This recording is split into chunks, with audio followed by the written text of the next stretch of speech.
பாம்பன் அருகே சுமார் 3 கிலோமீட்டர் தூரத்திற்கு திடீரென உள்வாங்கிய கடலால் மீனவர்கள் மற்றும் பொதுமக்கள் அச்சமடைந்துள்ளனர்.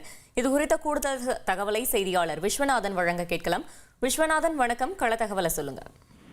வணக்கம். ராமேஸ்வரம் அடுத்த பாம்பன் பகுதியில் உள்ள சின்னப்பாலம், நடுத்தெரு, சோப்புக்காடு உள்ளிட்ட கடலோர பகுதியில் உள்ள மீனவ கிராமங்கள் அதிகமாக வசிக்கக்கூடிய பகுதியாக உள்ளது. அந்த கடலோர பகுதியில் பாத்தீங்கன்னா இந்த பகுதி வழக்கத்தை விட கடல் நீரானது அதிகப்படியான கூட உள்வாங்கியுள்ளது. அதாவது சுமார் ஒரு 3 கிலோமீட்டர் தூரத்திலிருந்து கடல் நீர் உள்வாங்கியிருக்கு. இந்த கடல் உள்வாங்கியதுனால அந்த கடற்கரை ஓரத்தில் நிறுத்திவிட்டுள்ள நாட்டுப்படகுகள் தரை தட்டி நிற்கிறது. அதை மீட்கும் பணியில் மீனவர்கள் தொடர்ச்சியாக ஈடுபட்டு வராங்க.